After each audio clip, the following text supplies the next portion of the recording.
Hello दोस्तों, welcome to our new channel जिसका नाम है आंसर। और हमने इसके पहले पार्ट में unit 1 fables and folk tales का अबोव द डू का पार्ट 1 हमने पूरा कर दिया था। तो आज हमें पार्ट 2 पूरा करना है। तो चलिए रीडिंग करते हैं। और अगर आपको मेरा ब्लॉग चाहिए तो उसका अपने ब्लॉग के चैनल का लिंक डिस्क्रिप्शन में दे दूंगा। तो चलिए आइए रीडिंग शुरू करते हैं। Ramanatha went home and after talking to his wife started cleaning his large field which has been laying empty all these years. जो रामानाथा था वो घर पे गया और अपने वाइफ से बात करने के बाद अपने लार्ज फील्ड को साफ करने लगा, जो कि बहुत साल से ऐसे ही पड़ा हुआ था, वो बहुत गंदा।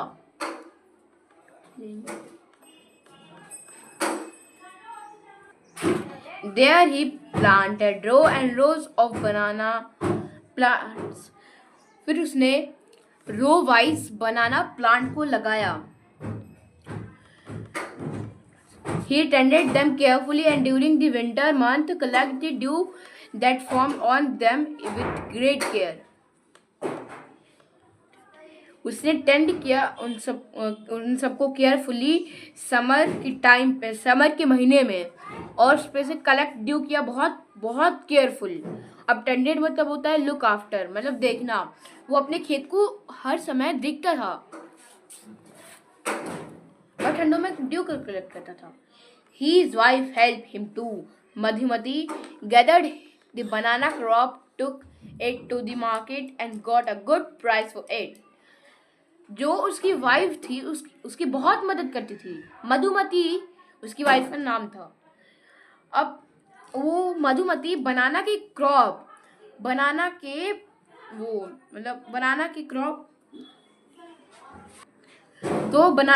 को बाजार में बेच आती थी। Took it to the market and got, वो बहुत अच्छा प्राइस पाती थी बनाना क्रॉप के लिए। Over the year, Ramanatha planted more and more plants and they have a huge banana plantation. अब पूरे साल रामानाथा ने ज़्यादा से ज़्यादा केले का पेड़ लगाया और उसने बहुत बड़ा प्लांटेशन बना दिया बनाना का। At the end of 6 years, he finally have his 5 liter of dew. आखिर 6 साल खत्म होने वाला था, तभी उसके पास 5 लीटर ड्यू पूरा कलेक्ट हो गया। Carefully he took the bottle of the sage. उसने बहुत केयरफुली वो बोतल ले जाकर सेज को दे दिया। The sage smiled and muttered something over the water. जो सेज था, जो साधु था, उसने स्माइल दी, अपने फेस पे स्माइल दी और मटट किया पानी के ऊपर। अब आप मटट सोच रहे होगे तो वो है मतलब बोलना बहुत लूज में बोलना। Then he returned the bottle and said, "Try it out." Ramanatha sprinkled a few drops on a copper vessel and waited for it to turn to gold. To his surprise, nothing happened. फिर says ने उस पानी के बोतल को रामानाथा को दे दिया और बोला कि इसमें से कुछ ड्रॉप क्रॉपर वेसल पे डालो। तो उसने डाल दिया और उसके सरप्राइजिंगली वहां पर कुछ नहीं हुआ। This is cheating, he told the sage. This is cheating, he told to the sage. जो रामानाथा था उसने कहा कि ये चीटिंग है सेज से। I have wasted 6 precious years of my life. मैंने अपने 6 वैल्यूएबल साल अपने लाइफ के वेस्ट किए। But sage Mahipati only smiled and called Madhumati to came forward. लेकिन जो साधु था, सेज था माहीपति, वो स्माइल मतलब स्माइल लिया अपने फेस पे और मधुमती रामानाथ के वाइफ को बुलाया जल्दी से। She came with a big box. जो रामानाथ की वाइफ थी वो बहुत बड़े से बॉक्स लेकर आई थी। When she opened it, inside shine stacks of gold coin. जैसे उसने डिब्बे को खोला तो उसमें बहुत सारे चमकदार सोने के कॉइन थे। Now the sage turned to the very surprised Ramanatha and said,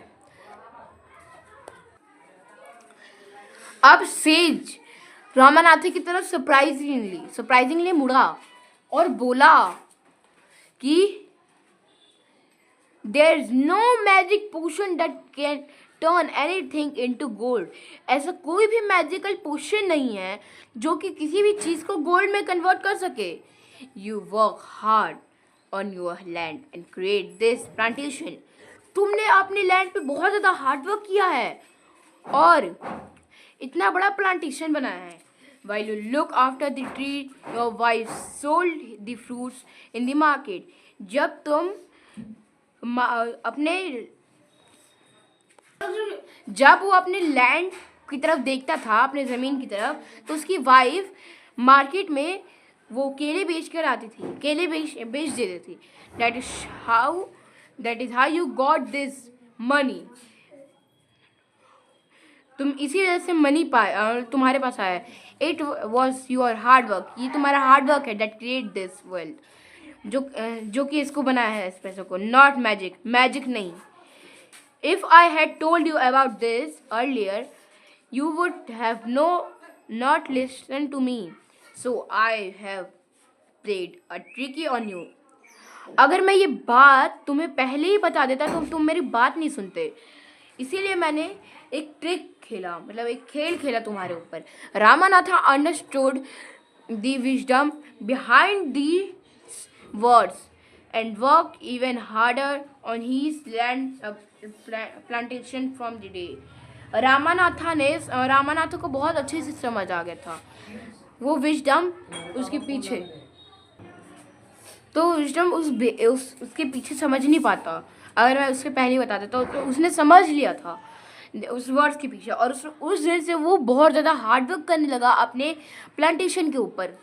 तो विजडम का मतलब होता है डीप अंडरस्टैंडिंग, गहरी अंडरस्टैंडिंग। तो आज के लिए बस इतना ही। तो मिलते हैं अगली वीडियो में, तब तक के लिए बाय बाय। और अगर आपको क्लास 7th और 8 का भी चाहिए तो कमेंट बताना। तब तक के लिए बाय बाय।